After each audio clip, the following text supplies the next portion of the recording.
Good morning. Good to see everyone. How's November treating you so far? Again, I don't know. It's going to be a nice warm one today. Yeah? No? Should we just close in prayer? Y'all feel like maybe you've had enough church already today? I don't know. But no, it is good to see everybody. If you're our guest, let me welcome you as well. My name is Ryan. I'd love to meet you, love to say hi. I'll be at the Meet and Mingle hanging out. And if you'd like to, spend a little bit more time together, I'd love to have coffee with you or a drink, whatever is your choice. I don't really care. And just send me a text message, and my phone number's right there in your program, and you can check that out. Hey, speaking of the program, if you'll notice, the cover of the program is our very own Zach, who yesterday won the state championship for the Special Olympics football, his football team. It was the Fort Collins. What's the name of the team, Zach?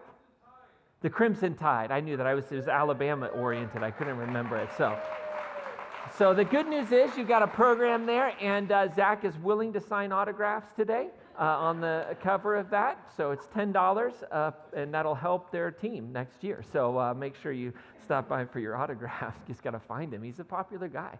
He had a lot of fans there yesterday, so it was a great day.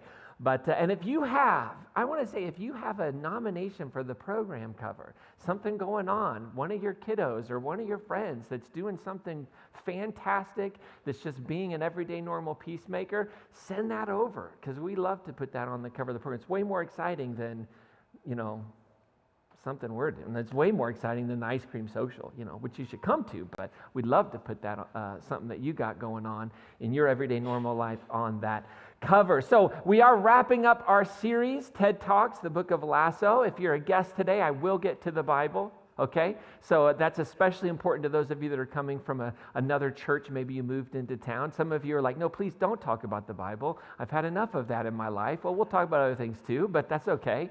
It'll be a lot of fun. Either way. So thanks for being here. We've kind of gone through this series, and what we're doing is kind of exploring big themes from our tradition, the Christian tradition, a way of experiencing the divine as understood by this person of Jesus, and its intersection with some of these great characters in the show. And if you haven't seen the show, don't worry about it. It's not a prerequisite. We try and give you a little bit of heads up. All right, so let me ask you a question to get us started. I always like to ask a little bit of a question to enroll you in the topic a little bit. Where do you go when you don't know where to go? Where do you go when you don't know where to go? Have you ever had that emotional experience, right? That moment in life where you just aren't sure where to turn. You aren't sure where to go next. Where do you go? Maybe think of the question this way. Who do you turn to when you feel? I don't know what you feel, but we feel, right? I mean, we have these moments in our lives where we feel. And when we experience that, it is almost as if we want to explode. And we've got so much feeling going on, we don't know where to turn. We don't know where to go. We're not even sure what we're feeling. We're not even sure whether we should be feeling it. You ever had that moment? Like, should I be feeling this? I know, like, I have this tendency to celebrate the failures of others. Oh, don't act like you don't do this in your line of work. Give me a break. I'm just honest enough to say it out loud. Right? Like, if I hear a story of of something that, like, I want to be better at than somebody else, let's say, or whatever, but that's in me. I start to get excited when I find out somebody else is struggling in an area that I want to be good at, right? But I have to get on the phone. I got to call somebody, and I got to just say that out loud. Otherwise, it just gets too much power in my life, right? Because feelings are tricky. Feelings are tricky. How many of y'all feel like you got the feelings thing down? No worries about it. Whatever feeling comes your way, you can handle it. Anybody in the room? Okay, good. Then it's good you're here, because that's what we're talking about today. We're going to talk about feelings. And feelings are tricky, and we experience a range of them. Anger, love, fear, shame. I don't know if anybody's ever felt that, growing up in church. Happiness. We experience sadness, embarrassment, disgust, anxiety. I mean, a range of feelings. And they're powerful. Feelings are very, very powerful. They actually set a course for us, right? We can identify a feeling, and we can know what kind of day we're going to have, right? They can set a course, and they send us in a certain direction. And my question for us is, what are feelings grounded in? Right? Where do they come from? Maybe you've heard somebody say to you, don't trust your feelings. Anybody ever heard something to that effect? Don't trust your feelings. The kind of like churchy way of saying that is like, the heart is ever deceitful. Don't ever listen to it. And so we're like told not to trust ourselves. And in my humble opinion, that's quite a misuse of that passage in Scripture that can control and manipulate people to not arguing with those that are in charge, okay? But that's not what that passage is about. But you know, we have those feelings like, well, don't trust your feelings, right? Or maybe you've heard this phrase. This is one of my favorite. Feelings aren't facts. What are you going to say to that? Right? And that's usually said in the context like, well, it feels like the Democrats are wrong. It feels like the Republicans are wrong. It feels like the independents don't have a clue that they're wasting their vote. And so people will say, well, feelings aren't facts, right? Or it feels like a lot of people are getting sick. It feels like, right? And there is a space for that, but the kind of truth is I think our feelings are facts. I think our feelings are facts, like the things that we go through. What's interesting is I was learning that our feelings are actually mental interpretations of our emotions.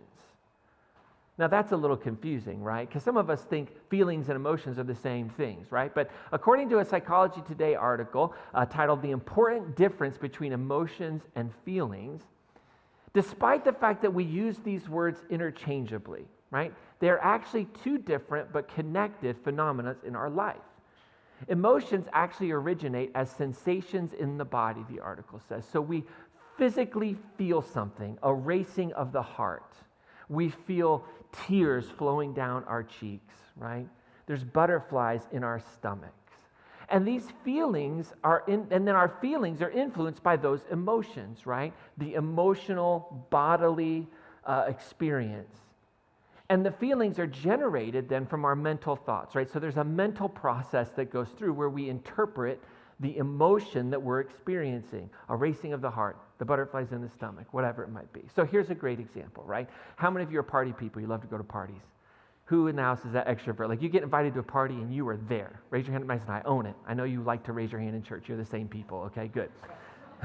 The rest of us are like, Ryan, if you ever ask me to raise my hand again in church, I'm never giving in the offering again, okay? Listen, I'm not a party person. You invite me to a party, I'm looking for every reason not to go. It's just not my jam, okay? It has nothing to do with you. It's my fault, right? This isn't going to work out. It's me, not you, okay? But there are some people that love going to parties, right? So here's the same experience. Like two people go into a party, right? And inside of that party, all of a sudden they start to have like stomach clenching, like discomfort, and like they can feel their temperature rising and their breathing gets constricted, right? And your mind goes, okay, what am I experiencing? And you label that like I do as awkward. I'm just an awkward person. Everybody here is normal. That's not me. I don't want to be here. And then it's like, oh no, there's my ex, right? And we're freaking out. And we don't want to be there. So we interpret those emotions that we experience and we call it awkwardness, right? Or uncomfortable. Yet, those of you that are party people in the room, you can have the same experience and you walk in, there's a room full of people and you're like, your stomach gets a going and you're like, see your ex over there and you're like, yeah, this is the time where I get to show them. And like, it's just a totally different feeling of exhilaration, right? You just experience it differently, but you have the same emotional response. I think if I was hiking with one of our drummers, Mike Perez, and Mike is a really great hiker and he loves heights. I'm a terrible hiker and I hate heights.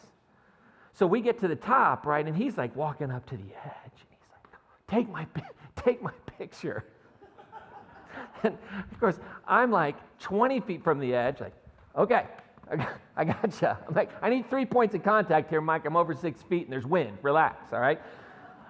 So Mike gets up to that edge, and he feels this sense of exhilaration. Right, his heart is racing, the blood is pumping. He's like a little off kilter because of the wind, and it's just like this adrenaline dump in he loves it. And he said to me one time, and he was like, I realized that experience for other people is called fear. It's like, yes. I choose to think of it as brilliance too. Like, let's not go to the edge. The view is the same here, right?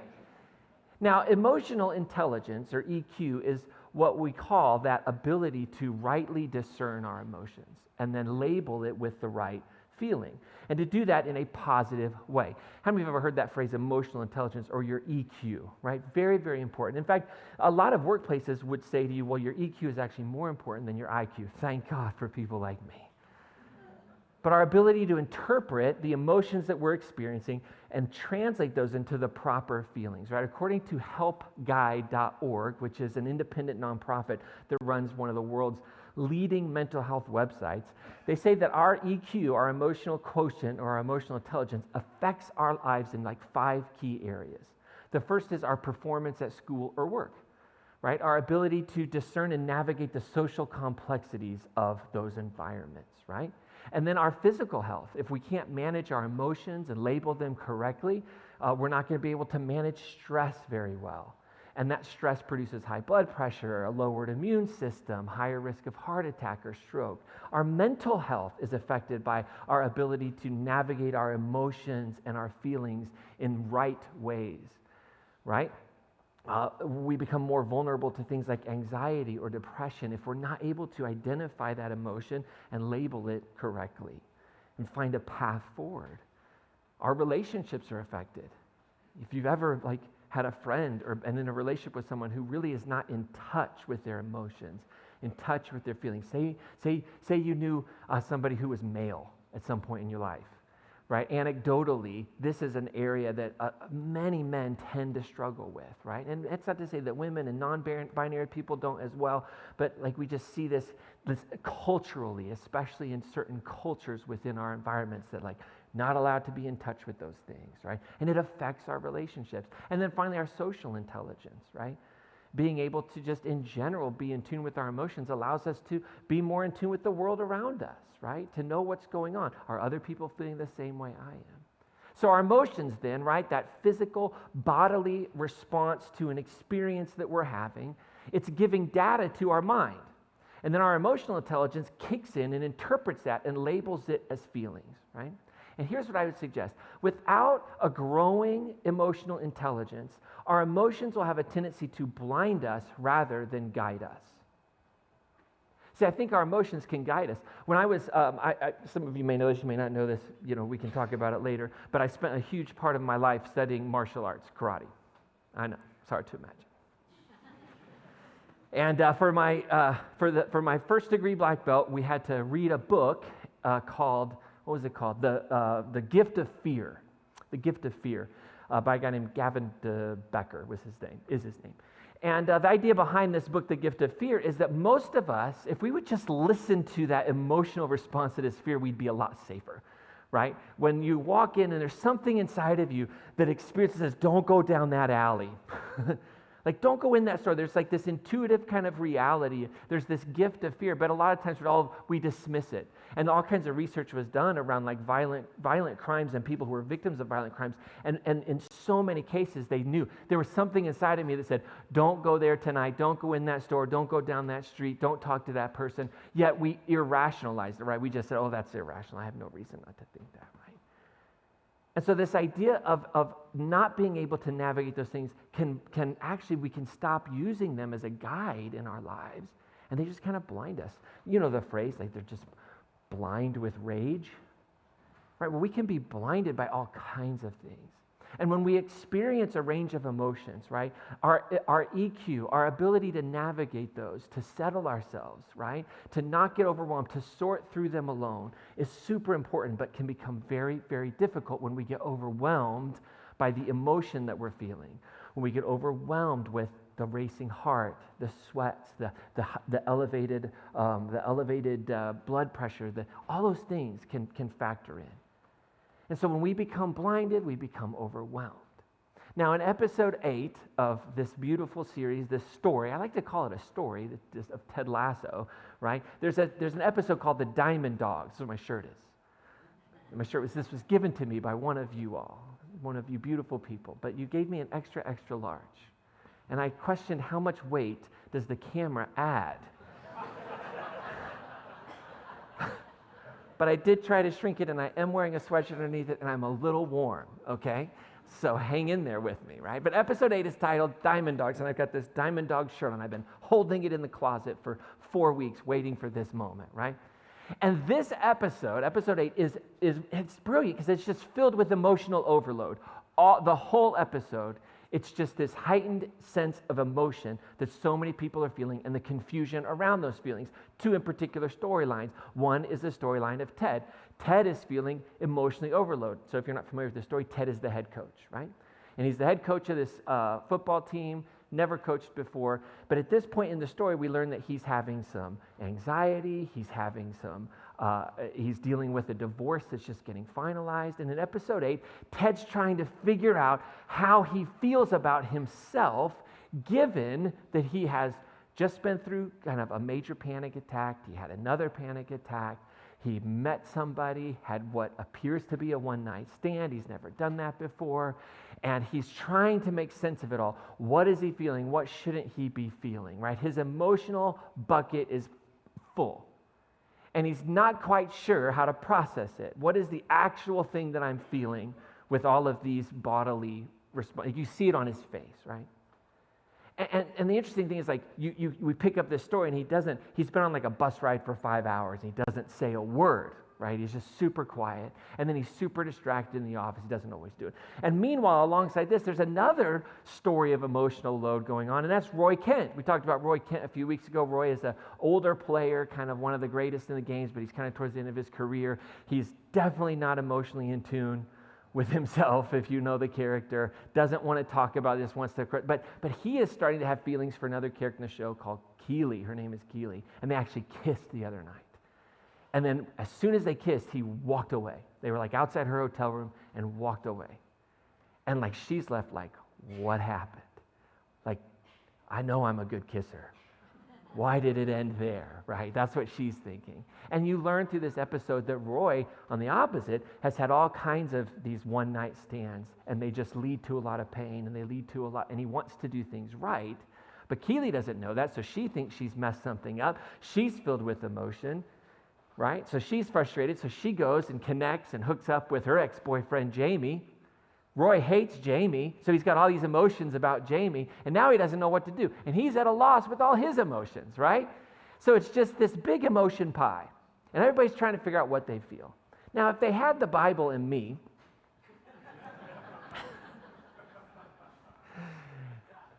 right, we all experience those moments, right? And Scripture actually speaks a lot to our emotions and speaks a lot to us about emotions. In fact, there's a whole book of the Bible that could probably just be retitled Emotions. Here they are. It's called the Psalms, right? And the Psalms and songs are usually emotional, right? Songs are usually filled with pain or joy, right? Dave Matthews has a song where there's a lyric that says, funny the way it is, how like the worst moment of someone's life can become your favorite song. Right? Like they're filled with emotion. That's kind of what the Psalms is. And a couple of things about the Psalms is the Psalms don't hide the negative emotions. Like there's something about our Western triumphantalistic way of being that wants to hide our negative emotions because they make us feel weak. Yet the Psalms, and even the life of Jesus, like we don't see that.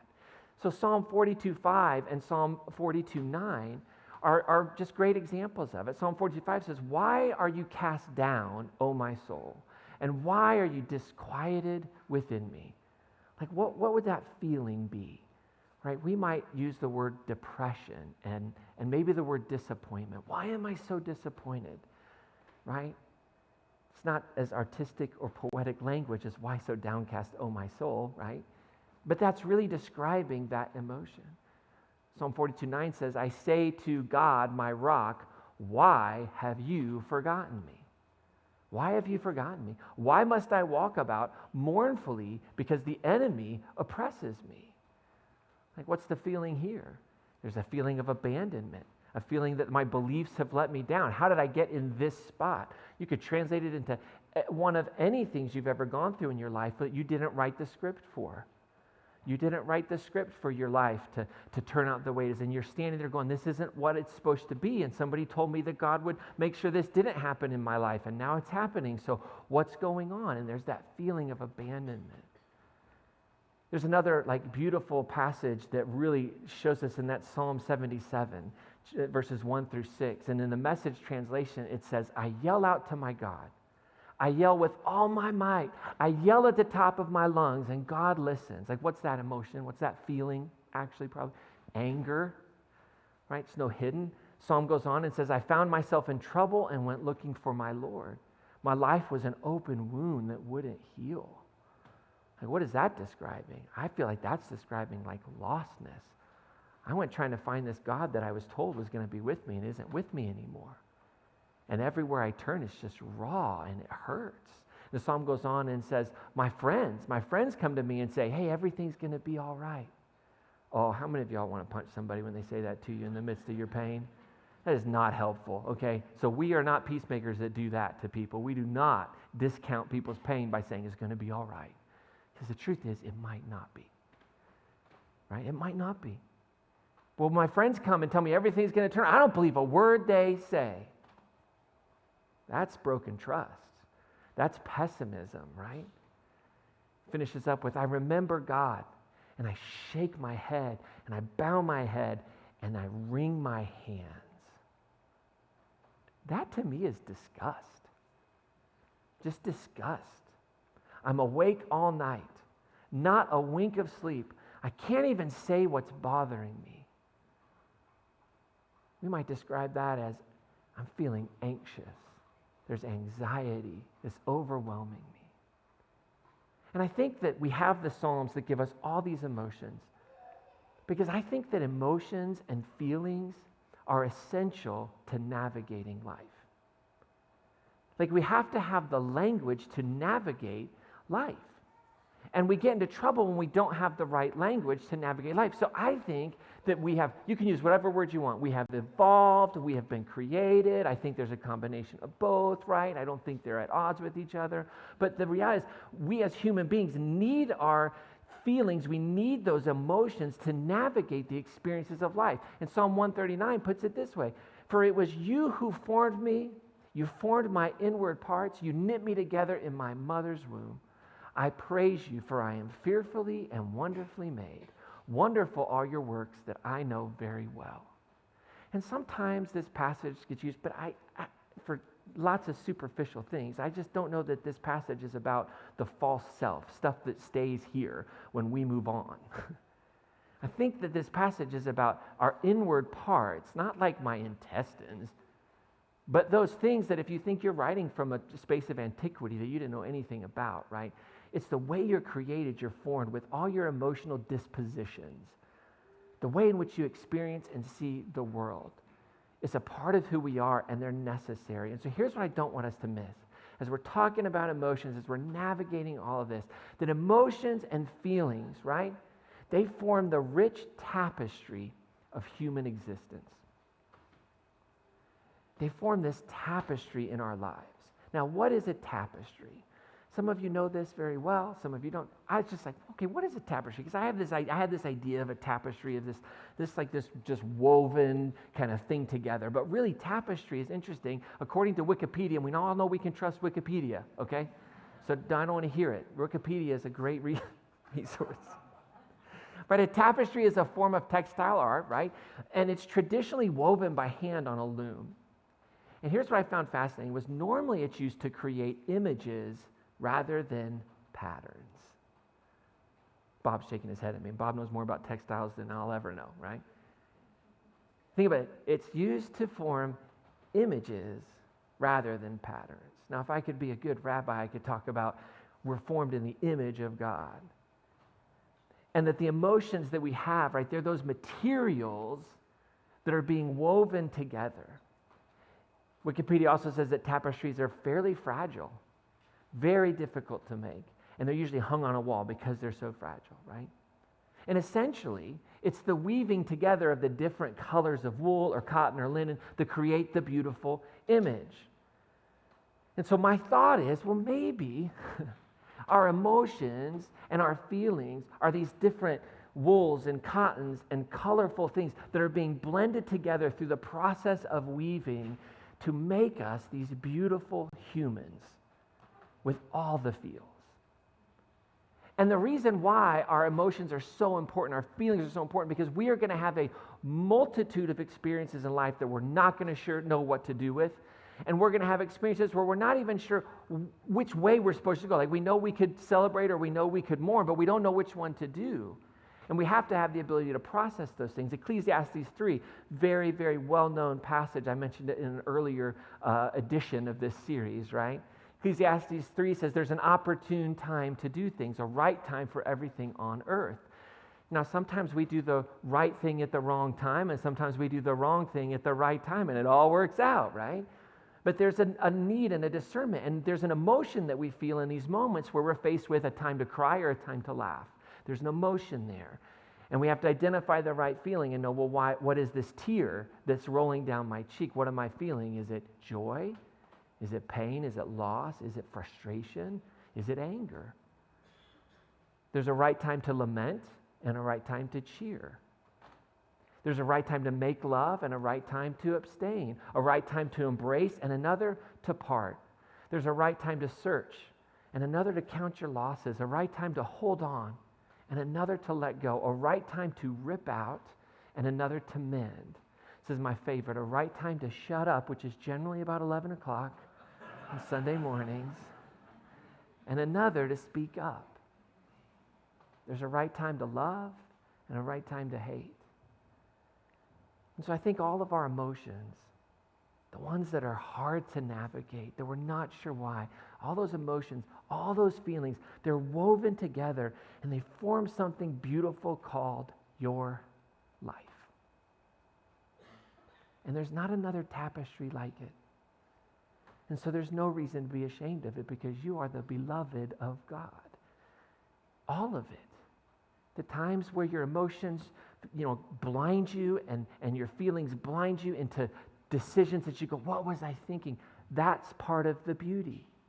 That's part of the story. And that is beloved of God as well. And so in our everyday normal lives, we have to imagine that this is what's happening, right? There's this tapestry, there's a weaving going on. And so embracing and understanding our emotions, right, is the weaving process. And my understanding of the weaving process is this doesn't go fast. And sometimes it gets wrong and you got to unweave something and then you got to weave it back in. And again, I don't know anything about weaving. I'm just trying my best here. But that's just what I understand. Now, here's what I want to really blow your minds with. I'm going to end. No, I'm just kidding. That would really freak you out. I'd be like, oh my gosh, what's going on? No. Here's the deal. You are the weaver, not God. God is the weaving. I'm going to say that again. You are the weaver. God is the weaving. God is that thing that happens when we pause and discern, what am I experiencing, what am I feeling, and we do it rightly and it becomes part of the story. See, that's God. We oftentimes want God to be the potter. I get that imagery. We oftentimes want this idea of a being that's just crafting and shaping and molding our lives, and then we turn out the way we're supposed to be. And I understand those metaphors, and I think there's beauty in that. But I think there's something deeper, that God is the potting, the shaping itself that's taking place around us, that in which we live and move and have our being, right? But the truth is, you're making choices. I'm making choices that are shaping, that are weaving the story. And I can choose. I can choose to participate in a weaving process that believes there's something beautiful at the end, that all things work together for the good of those who love God and are called according to those purposes, right? I can believe that, and that can help my weaving process, or I cannot. But it's the weaving that I think is the divine working through us and in us. The prayer, the mindfulness. And when we embrace our emotions, when we rightly identify them as feelings, when we work through this, when we submit to the weaving process, so to speak, that leads to spiritual vitality. A huge part of spiritual emptiness is not knowing what to do with our spirits, not knowing what to do with that part of us that we don't know what to do with or where to turn. And spiritual vitality is this process of learning to form those emotions into feelings rightly that are in alignment with what we know about God and this reality in which we exist in, that is love, that is joy and peace and patience. The belief that all things can work together. That does not mean that all things are produced by God, but that they can be woven in. And so prayer and mindfulness, right? Those things can help us connect with the visceral messengers in our body, right? Like, there are things that make me nervous. Believe it or not, standing in front of you doesn't really make me nervous. I have a pretty good idea of how bad I am at this, so it doesn't bother me. That's your fault for coming, right? It's your fault for tuning in. Unless you're a guest, you knew what you were getting into. Not my problem. But like, legitimately, if I go into a new space and I don't know people and I'm in the middle of that group, I have all those bodily emotions that a lot of people would have speaking in front of people. And I have to rightly discern those things. That's a visceral message from my body. And I have to discern, like, what is it? Is it that I'm not enough? Because that's what those emotions tell me. Those emotions tell me that I'm a fraud, that I don't belong, right? I'm a textbook example of that, right? I'm a textbook example of, imposter syndrome. And that's how I interpret those emotions. Not just like, well, I'm just not super gifted at small talk or whatever it might be. But I have to rightly not move to those spaces, right? And so what spiritual vitality does, and when we come into a space of emotional health, we can learn to do things like bring our hands to the part of the body that's talking to us. Our hearts are racing. Our minds are racing. Our stomach's filled with butterflies. And we can bring to our existence beyond our physical world what's happening inside of us physically. And it's just can soften. It's like we can unrestrict the muscles. I've been having a pain in my hip. I don't know what you thought I was going to say, but I said hip. And for whatever reason, I just can't get rid of it. So I've been going to a chiropractor. I've been doing stuff. And he'll always start working on it. So he's like, let go there, let go. Because everything's real tight. And then there's that moment of I don't even know that I'm tense there. And then he'll point it out, and I have to consciously, oh yeah, I was holding all that in, right? So there's something about those messages. And when that happens, we can then ask ourselves, and we can ask God, what are our emotions trying to tell us in this moment? And how can they be a useful signal? What can they be telling me about me? And then I can move to understanding that emotion, to naming it as a feeling. And then I can start working through that. Okay, this is the feeling that I'm feeling. And why? And I can start, but here's the thing. That movement from, okay, I've got the emotional response to what is the feeling, that's tricky because most of us have we'll call it low emotional intelligence, or we could say we have a very small feelings vocabulary. Brene Brown has her most recent book and work, and she actually put it out as a documentary, I think, is called Atlas of the Heart. And in Atlas of the Heart, she explores 87 feelings.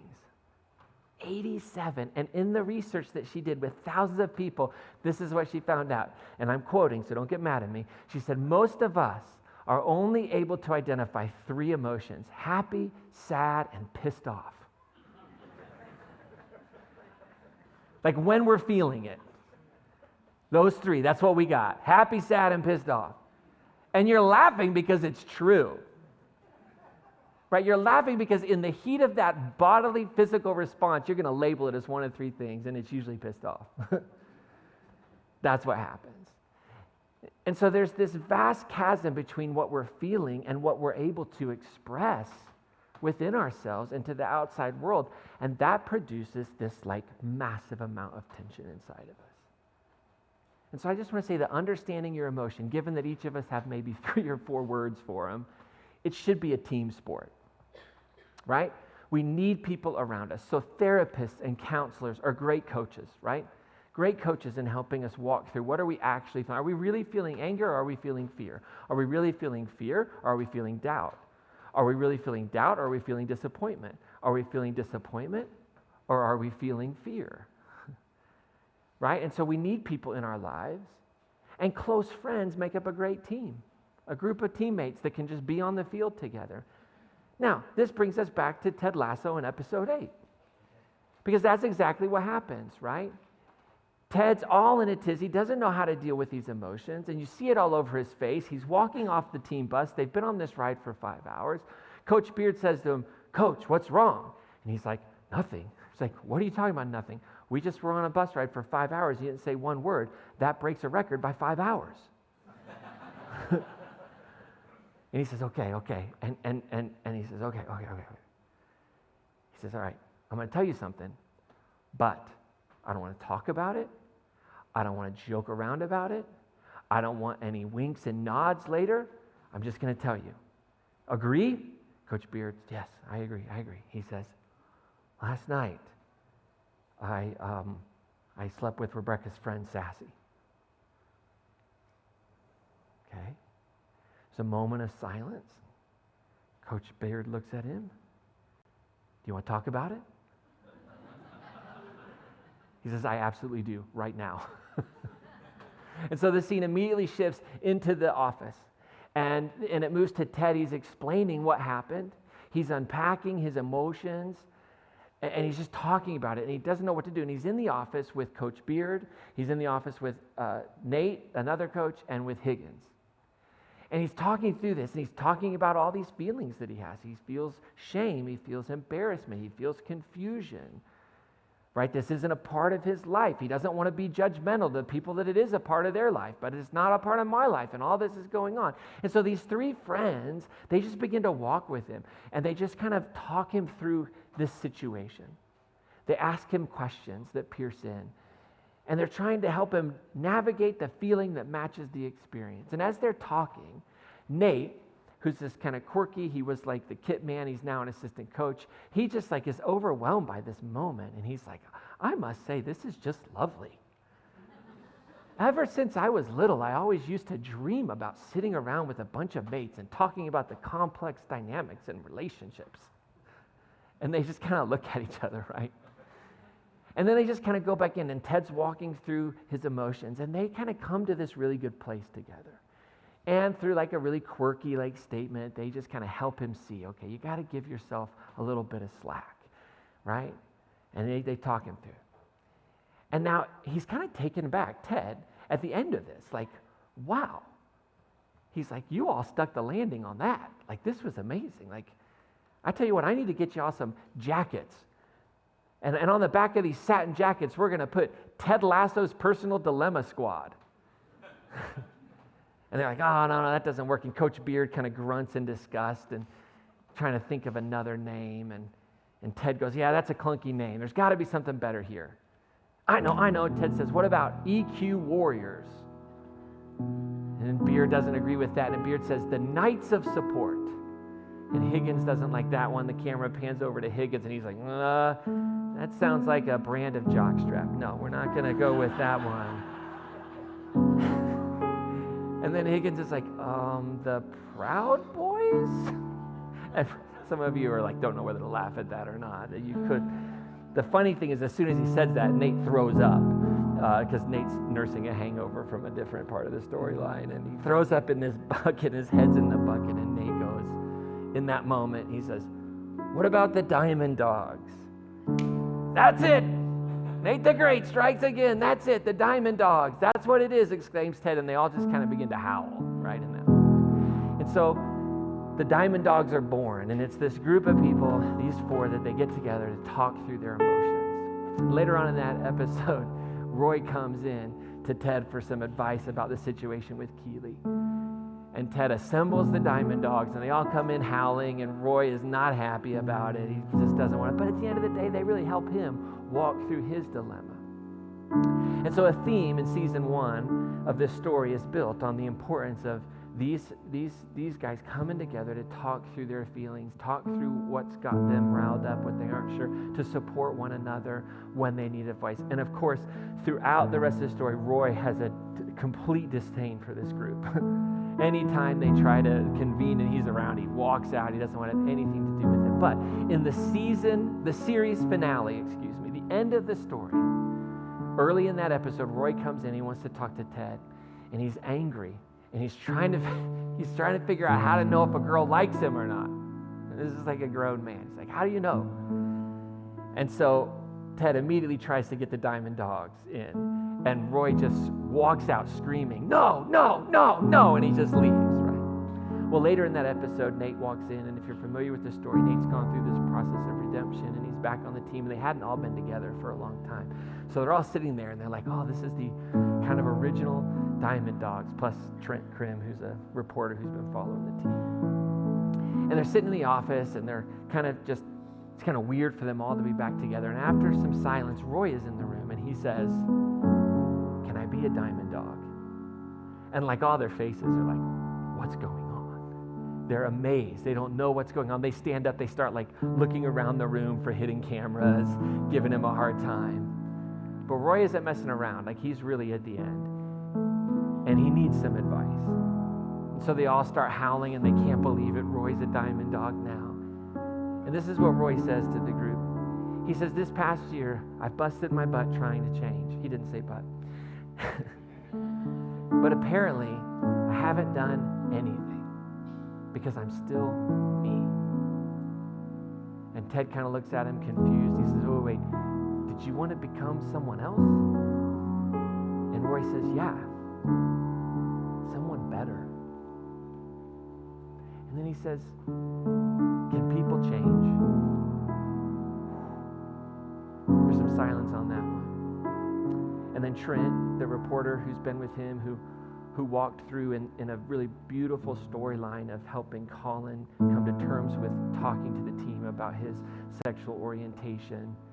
He says this, he says, I don't think we change per se so much as we just learn to accept who we've always been. So his perspective is based on one way of understanding change. And then after a minute, Nate speaks up, and Nate says, oh, I definitely think people can change. And if you know his story, he says they can. Sometimes for the worse, and sometimes for the better. And everybody in the room kind of smiles at him. And then Roy, still just in a lot of pain, he just kind of grunts. And he says, not me. I'm still the same idiot I've always been. And Ted speaks up and he says, oh, wait a second. I agree to disagree, big guy. Hold on. I mean, come on, man. You just piped up out of nowhere and finally asked to become a Diamond Dog. That's pretty big change if you ask me. Am I right? And they all kind of nod and start agreeing. And then Coach Beard says this. He says, change isn't about trying to be perfect. He says, perfection sucks. Perfection is boring. And Ted jumps in. He's like, well, except Shawshank. Talking about Shawshank Redemption, the movie. He says, that wasn't boring. Coach Beard, yes. I mean, they're perfect movies. Back to the Future, Jaws. And then everybody starts piping in, right? Like a total distraction. Higgins jumps in. I would think that Trent's hair is perfect. It's definitely not boring. And he did have a beautiful head of hair. I'm not going to lie, right? Not at all boring, Ted says. So there's like this conversation happening, and Coach Beard is just getting frustrated, trying to bring the conversation back to what he was saying, right? Trying to get them back to the point. And he says, yes, yes, yes, there are perfect works of art. Perfection is all around us, everywhere we look. The mighty redwoods. But I was talking about perfection in people. And then they all are like, oh, right. They're catching up to the conversation. And then Higgins, who's kind of the Gandalf of the whole series, right? He just says this. He says, human beings are never going to be perfect, Roy. The best we can do is to keep asking for help and accepting it when you can. And if you keep on doing that, you'll always be moving towards better. So the scene then ends with Roy giving this quiet, like, bark, like he's a Diamond Dog. And so I want to encourage you in your own life to create your own Diamond Dogs that don't expect you to be perfect, but do make you better. Because the last thing you need is an accountability partner. I know you don't hear pastors say that often, but that's nowhere in Jesus. To have somebody hold you accountable to always being right. I know where that road will lead you. And it will lead you to a dark place of never feeling like you are good enough, like you are loved. It's one of the worst ideas in the history of Christianity, accountability partner. believers. What we need are people who love us, who don't expect us to be perfect, but make us better for being in the room. That's what we need. Because that's the ground of being with God. That's who God is. So we need people to mirror back that same in our lives. And you need to be that mirror to somebody. Why is that? Because when we identify and when we understand our emotions, when we have people helping us do that, it keeps us moving towards better. And better is good enough. The Bible word for better is sanctification, if you want a really fancy word for it. And it's just an ongoing process. And in that process, we become better parents, and we become better spouses, and we become better co-workers and better friends. And we do that by identifying our feelings and letting them guide us, trusting that God is the weaving process. We might get it wrong sometimes. We're going to get it right sometimes. And we let them guide us rather than letting them blind us and hold us back from emotional and social and spiritual and physical health. So we're going to have communion. We're going to finish up here. As we do this, what is it that God's inviting you into? These next few minutes are really an opportunity for us to just pause and reflect on what we've experienced, what we've heard, what struck your heart. And as we receive communion today, it's just a reminder, if you're a guest this morning, this is for everyone. This isn't our table, this is God's table. This is a reminder of the incredible and powerful reality of love as expressed in the life and death and resurrection of Jesus. And it's a mystery, all of it is. But it holds us and sustains us in ways we can't quite comprehend. So you're invited to experience that in the bread and in the juice, which are just reminders of the body of Christ that was broken as a demonstration of love, and the blood of Christ that was shed as a demonstration of love in the face of violence and exclusion. And the only way to respond to violence and exclusion is not more violence or more exclusion, but love. And so as we do that, what is it God's inviting you? Maybe God's inviting you to grow your emotional EQ by expanding your vocabulary, to start thinking through, like, what is it that I'm actually feeling here a little bit? Maybe there's this experience, maybe it's to watch or read or engage with Atlas of the Heart by Brene Brown and these 87 emotions. Just like spend a season of your life, kind of, and it's really brilliant. It's the way they group them. They group the emotions that are kind of cousins together. And maybe it's to assemble your group of diamond dogs. Maybe you know who they are, but you haven't been together in a while. Maybe you're just kind of going through some feels, and you just need to call them together, and you need to process it out loud and talk through it. Maybe that's through your invitation. I hope that these next few moments provide you an opportunity to commit to whatever that is that you're being invited into. So I invite you to stand if you're able to. If you are with someone who is less mobile than you, would you please serve them? There are trays at every table. There are tables in the back for those in the bleachers and here up front. The body of Christ broken for you, the blood of Christ shed for you. After these songs, I'll come with our blessing and a really fun way to end our whole series today. So don't go anywhere.